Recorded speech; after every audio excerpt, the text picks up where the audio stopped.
So welcome to the continuous session on an overview of biostatistics. In the previous two classes or sessions, we had talked briefly about the fundamentals related with statistics, its derivation and definition, and also talked briefly about the word biostatistics. And especially we have talked about the important feature or the characters of biostatistics. So continue with the aspects of biostatistics. We always would like to see few terms or always cite to see few of the important types of statistics like health statistics, medical statistics, vital statistics, etc. And we always think that the medical statistics and biostatistics are synonymous. In fact, the medical statistics is a component or the part of biostatistics. So based on different application, based on different areas of its usage, these terms are used. Like for example, whenever we use the term or we use the science called as statistics in the area of health outcome to know the fundamentals of the community health, we use the term health statistics. And whenever we use any treatment, procedure, intervention, or any of the pharmacological or non-pharmacological therapies in curing or in treatment of any diseases, we come across the subject called as medical statistics. Whereas the branch of statistics which deals with the vital events of life like birth, fertility, death, morbidity, etc. encompasses the subject called as vital statistics.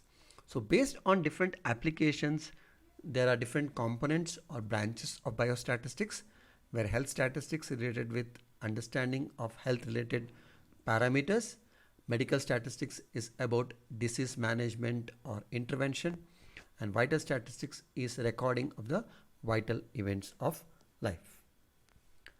So basically, though there are different usage or uses of statistics, ultimately the objectives of statistics is two-folded, or there are two important components of the objectives of biostatistics. First one is to condense, organize and summarize the data. Whenever the data are collected in a systematic manner, the data need to be condensed, organized and summarized. Like for example, if you're doing any study on rheumatoid arthritis or osteoarthritis, we need to condense the data into like male and female rheumatoid arthritis, like based on their age wise, like whether it's a young age, adult age or old age, etc. Or we say based on the chronicity of the disease, we classify based on acute disease or chronic disease. And so this is how the data are summarized by using appropriate descriptive statistics, which could be summarized in the form of tables or charts or diagrams or scatter diagrams, etc. So this is ultimately the one of the main use. Like for example, the data are scattered everywhere. You're trying to summarize them. The huge data are summarized. Suppose you get the references of the Rasayana or Prakriti in different samhitas or different chapters of samhitas. You're going to categorize them based on biological status, psychological status, etc. and you're going to classify them, and that is how you can condense the data by using the appropriate statistical methods, and for which we use most of the descriptive statistical methods for summarizing or organizing or condensing the data. The next important objective is to draw valid conclusion about the population by studying on the samples. So by testing the hypothesis, by testing any research, we are going to get the results about the samples, and these samples are generalized back to the population. We draw valid conclusion about the population by studying on the samples, and for which we use the appropriate inferential statistical methods, maybe the correlation analysis or regression analysis or various parametric and non-parametric statistical tools or tests are used to draw the valid conclusion. So basically there are two basic objectives. One is to condense, organize and summarize the data, and the second one is to draw the valid conclusion about the population by studying on the samples. So based on these two objectives, we have two important types or the branches of biostatistics called as descriptive statistics and inferential statistics. To give few examples of descriptive statistics, it could be various tables, graphs, or arithmetic mean, median, dispersion, etc. And inferential statistics, the examples could include various statistical methods, both parametric statistical tools as well as non-parametric statistical test, correlation analysis, etc. So what do you mean by this descriptive statistics? So descriptive statistics deals with the collection of data, its presentation in various forms such as tables, graphs and diagrams, and finding averages and other measures with which it could describe the entire data. So as given earlier, the examples could include different forms of mean like arithmetic mean, harmonic mean, geometric mean, standard deviation, graphs, etc. So the descriptive statistics could be used, like we can use various tables and graphs to describe, like very oftenly we could use different types of histogram, bar diagrams, pie diagrams, pictograms, etc. The numerical description of center, like measures of location, measures of central tendency, variability, position, like quartile, decile, pentile, percentile, etc. And bivariate description in practice, because what happens, many studies have multiple variate or bivariate analysis are commonly used, so we could have bivariate descriptions. So any frequency or any data will have four important characters, like the measure of central tendency, a measure of dispersion, a measure of skewness, or measure of kurtosis. So briefly, we are going to study in detail about this topic in upcoming classes, but today I'm going to just give you a brief overview of these terms. So what do you mean by this central tendency? A measure of central tendency is a single central value that describes the entire data, which could be a mean, median, or a mean, median, or a mode. So any measure of the central tendency which will describe the entire data in a single central value is known as central tendency. Whereas a dispersion refers to a measure of spread or the measure of scatteredness of the individual observation from any measure of central tendency. So which will include range, quartile deviation, average deviation or mean deviation, and most importantly the standard deviation. So we are almost familiar with these two measures like central tendency and dispersion. So what are these other two? What is skewness and what is kurtosis? So skewness talks about the distribution of a data, about the laterality of a data. So whether the data is centrally placed or whether it is laterally placed. So when the data are centrally placed, when the data are large and equally distributed, it is called as normally distributed data or called as normal distribution. But when the data are moved towards one side, when it is lateralized either to the left side or right side, called as positive skewness or negative skewness, it is called as skewed data. So skewed data refers to asymmetrical data which are not normally distributed. So skewness talks about the laterality of the data, whereas the kurtosis talks about the height or the amplitude of the data, so about the peakedness of the data, whether the data is normally peaked, less peaked, or it is very high peaked. So these are the four important characters of any frequency distribution. I'll just show you some of the diagrams related with the skewness and kurtosis. Like for example, when the data are not centrally placed, it is placed towards left side or right side. When it is right sided, it is called as right skewed data. When it is left-sided data, it is called as negative skewed data.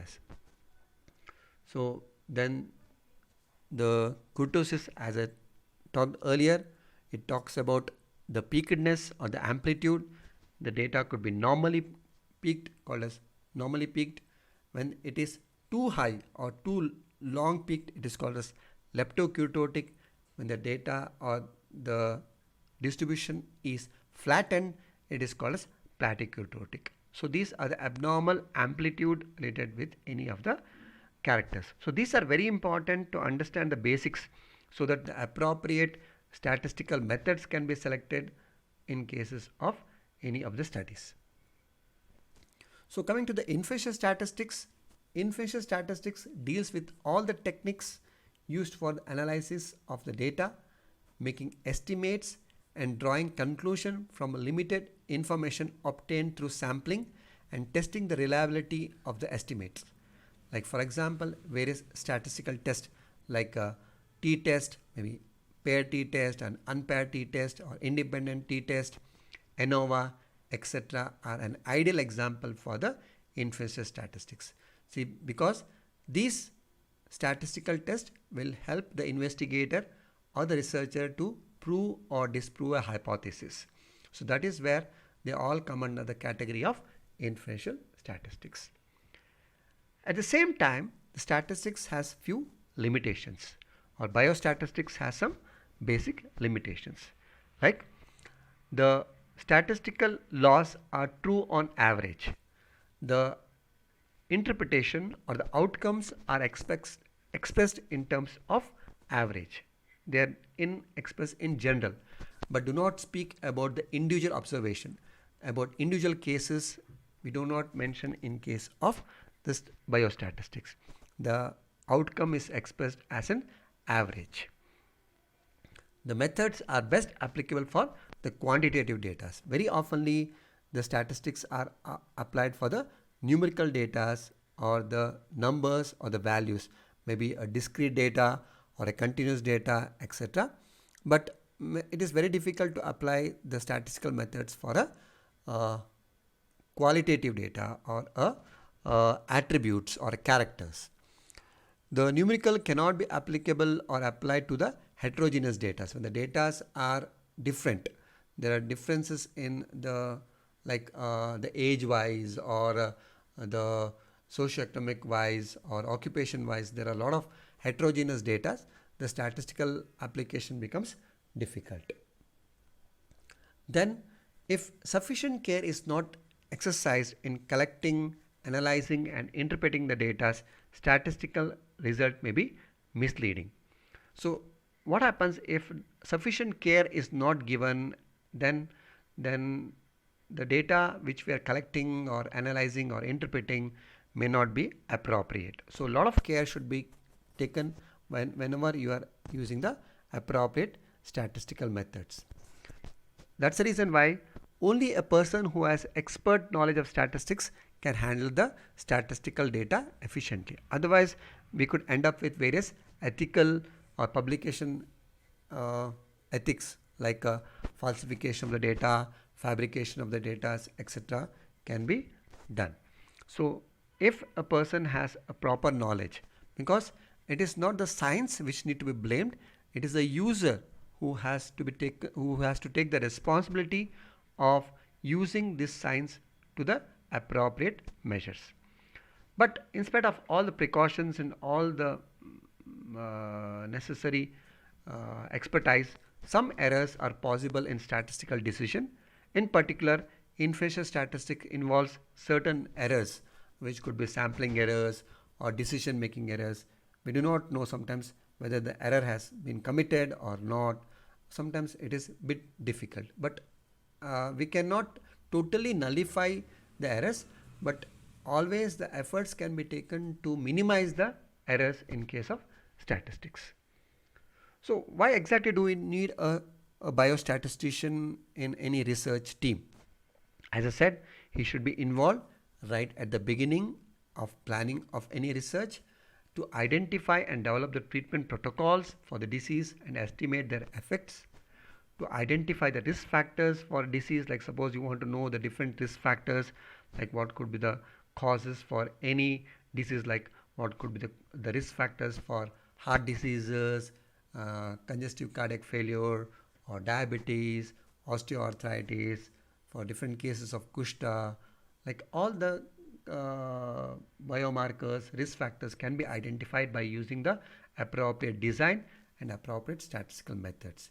Very importantly, a statistician should be an important personnel in the team to design, monitor, analyze, interpret the result, report the results of any clinical study, to develop the statistical methodologies to address the research question arising from the medical or public health data. Like what should be the most appropriate, whether we should go with the intervention study, observational study, whether it should be a descriptive study or an analytical study. So all this, the statistician or a biostatistician can help you to select the appropriate study designs and to locate, define and measure the extent of disease. An ultimate aim of any research is to improve the health of individual and the community. So the ultimate aim of any research should be the better health outcome, and for which the statistician should be an important component or important part of any research team. So why exactly do you need the subject of biostatistics in any research? It may not be only Ayurveda research, it could be any research. I'm just giving the examples in Ayurveda research. Why exactly do we need a statistician, or why the basic knowledge of statistics is required by the investigator or researcher to know whenever he is taking up any research? So there are plenty of uses why statistics is required. We are going to talk in detail about the upcoming classes, but today we are just going to summarize 4 important use of the biostatistics in research. First of all, to select the appropriate study design. Again, we are going to talk about each of these points in detail in upcoming classes, but to give an overview, like study design. Suppose you have a research question and you want to answer a research question, and based on the research question you need to select the appropriate study design. Like whether it's when you don't do any intervention, all such study designs are called as non-interventional studies or observational studies, which could be of 2 types. It could be observational intervention study or analytical intervention study. The basic difference between observational study and the interventional and the analytical study is an observational study will not have any comparator. An analytical study will have a comparator. Like for example, case control study, cohort study, where there will be some form of comparators or some form of controls will be present in case of analytical studies. Then the most important thing is what should be the sample size. How much large should be my sample size? In how many people I should study? It's a very big question which need to be answered, and based on the study design and the endpoints and the type of study duration, it decides the number of sample size calculations. Okay, for which this is a very important point which we are going to discuss in detail. And then the most importantly, the study of the appropriate statistical test, whether you should go with the paired t-test or unpaired t-test, parametric test, non-parametric test. So there are various factors like normal distribution, the number of groups, the research question, the whether you should go with the in-between analysis, between the analysis, or whether the study is one-tailed or two-tailed. So what is the type of data that you are handling? So all this will decide or will help you to select the appropriate statistical test.